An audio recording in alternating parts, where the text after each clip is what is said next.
aku jelasin soal keadaan rumahnya ini, Wak. Jadi rumah itu tuh terdiri dari 2 kamar. Ada 2 kamar tidur, ada juga 2 kamar mandi. Nah, kamar mandi ini satunya berada di area depan rumah tanpa sumur, dan yang satu berada di belakang rumah dengan sebuah sumur yang airnya jernih kali, Nat. Nah, rumah itu nggak cuma kosong melompong aja, furniture pun masih tertinggal di sana, dan furniture yang tertinggal ini masih cukup layak kali. Ada kursi, ada meja, ada lemari yang masih berisi piring-piring keramik zaman dulu tuh loh, Wak, yang semua berukir-ukir, masih ada di situ. Langit-langit rumah itu pun tinggi kali, dan ada sebuah kipas gantung yang sangat besar sekali di bagian ruang tamu. Lantainya juga masih menggunakan tegel khas rumah zaman dulu yang tapi warnanya kuning. Terus ada piano, Wak.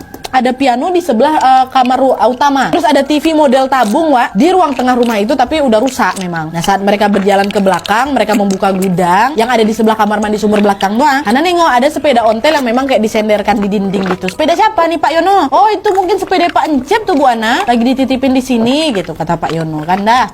Oh iya, dah berkelilinglah mereka lagi. Nyat. Setelah mereka berkeliling, hujan pun turun. Akhirnya Hana, Mas Izan, dan juga Pak Yono memilih untuk ya udah tetap berada di rumah lah sambil menunggu hujan reda. Nah, pada saat lagi nunggu hujan reda ini, Wak, Hana ini mencoba seperti meresapi energi yang ada di rumah itu sambil melihat ke sekelilingnya kan. Karena sejujurnya kata Hana, sekalipun aku adalah orang yang berpikiran logis, nah, aku tetap menghargai keberadaan entitas apapun, dimensi apapun yang mungkin memang tidak bisa dilihat oleh setiap mata duniawi manusia di rumah itu. Perhatikan, macam kayak diserap gitu kan, diamatilah energi-energi yang ada di sini supaya ya udah sekedar tahu aja gitu kan. Nah, singkat cerita, selesailah kunjungan mereka di rumah itu. Gak lama kemudian si suami istri ini pun langsung berdiskusi nih, Wak, berembuk apakah tetap mau tinggal di sini apa enggak gitu kan. Dan akhirnya Hana dan Mas Izan pun menyetujui tawaran Pak Yono untuk menempati rumah tersebut. Ya Pak, kami numpang ya Pak, tinggal di sini. Oh iya, nggak apa-apa, dengan senang hati asal dijaga ya, udah. Sepakat tuh tinggal di rumah itu kan, Wak. Dan seminggu kemudian mereka pun bergegas lah pindah ke kota A. Barang Hana nggak terlalu banyak memang yang dibawanya, Wak. Jadi pindahan pun jadi lebih cepat gitu. Karena kan memang rumah tersebut udah full furnished lah gitu istilahnya kan. Dan mulai di titik ini, Wak, Hana sama suaminya sudah mulai menempati rumah ini. Nah, sinilah mulai kisahnya. Masuk. KW mana lagi yang nggak ada segmen, cuman KW 73.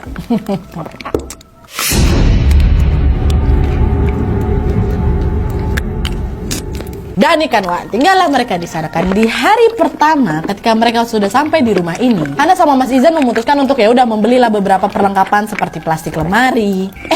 Lemari plastik. Ngapain plastik? Sorry, lemari plastik, ada rak piring kecil juga, sama televisi kan, TV-nya rusak di sana kan. Nah, itu hari pertama, nggak ada apa-apa tuh, Wak. Hari kedua, Mas Izan yang dibantu dengan beberapa tetangga di sana membabat tuh rumput-rumput liar yang memang lumayan memenuhi halaman depan rumah tuh lah. Bersih-bersih sekitar rumah. Udah selesai tuh hari kedua, hari ketiga, nggak kerasa udah masuk seminggu nih. Hana sama Mas Izan tinggal di rumah tuh kan masih aman, Wak. Nggak ada terjadi hal ganjil apapun, masih aman, tentram di situ. Semua berjalan normal aja lah, Wak, selayaknya orang baru pindahan dengan segala kerepotannya kayak gitulah. Pada saat itu suami istri juga memang belum sempat, Wak, untuk merenovasi bagian dalam rumah itu secara keseluruhan. Karena kan Mas Izan masih repot ngurusin pekerjaan barunya di kantor cabang kan. Sementara Hana juga lagi hamil muda, masih sering merasakan morning sickness lah gitu ceritanya, mual-mual akibat kehamilan. Yang bikin Hana ini merasa kayak jadi malas, mager gitu untuk melakukan apapun di rumah. Pengennya cuma tidur ya di dalam kamar aku. Sehingga cuma kamar utama yang dipakai Hana sama Mas Izan aja, Wak, yang menjadi satu-satunya tempat yang sudah mereka renovasi sedikit lah supaya bisa lebih nyaman dalam waktu yang singkat gitu kan. Dan kamar mereka ini pun menjadi ruangan paling bersih dan terang yang ada di sana. Waktu itu juga Hana meminta Mas Izan untuk meletakkan TV udah di dalam kamar aja, Mas, gak usah di ruang tengah. Tuh setelah 1 minggu tinggal di sana di rumah baru ini, entah kenapa Hana ngerasa kalau morning sicknessnya atau mual-mualnya ini kayak makin parah gitu, Wak. Tiap pagi waktu aku bangunnya selalu muntah-muntah terus, dan nyaris aku tuh kayak nggak bisa nelan makanan. Hal itu pastinya membuat Mas Izan ya langsung cemas gitulah. Dibawalah ini istrinya ke rumah sakit, dan di rumah sakit pun Hana ini terpaksa harus bermalam selama 2 malam sampai akhirnya kondisinya betul-betul bisa pulih kembali. Dan nginaplah di rumah sakit sebentar. Itu baliklah ini kan ke rumah mereka tadi. Nah, waktu balik dari rumah sakit inilah, Wak, sejak saat itu Hana mulai merasakan hal lain yang belum pernah dia rasakan sebelumnya di rumah itu. Tapi hal lain di sini ini bukan yang bikin merinding, bikin gak betah gitu, enggak, Wak, ya. Lebih ke gimana, Nak? Dengerin aja lah dulu. Jadi kan gini, si Hana menjelaskan, setiap kali dia berjalan menuju satu ruangan yang ada di rumah itu dan Hana cuma diam beberapa saat di sana, Hana ini merasa penglihatannya si Hana ini berubah, Wak, sepersekian detik dengan suasana berbeda. Ngerti kalian kan? berubah. Penglihatan dia nih berubah. Macam kalau misalnya kalian nonton Ivana, kayak gitu. Set rumah tuh tiba-tiba berbeda. Kurang lebih kayak gitu, Wak. Jadi pernah nih si Hana bilang ya. Jadi pernah pada suatu hari si Hana nih pergilah ke dapur untuk ngambil air minum di dalam kulkas. Nah, mau ngambil air minum ini kan butuh beberapa menit kan. Wah, harus jalan dulu ke ruangan dapur, buka kulkas, ambil minum, tuang ke gelas, baru diminum airnya kan kayak gitu kan. Nah, pada saat itu apa yang Hana lihat dan Hana rasakan ini berubah sepersekian detik, Wak. Waktu lagi mau proses minum itu, tiba-tiba ruangan dapur Hana tuh yang awalnya terlihat terang, nih kan terang, cat putih. Piring meja makan tuh ada di sudut ruangan, kulkas ada depan dia gitu kan. Tiba-tiba berubah jadi agak remang, Wak.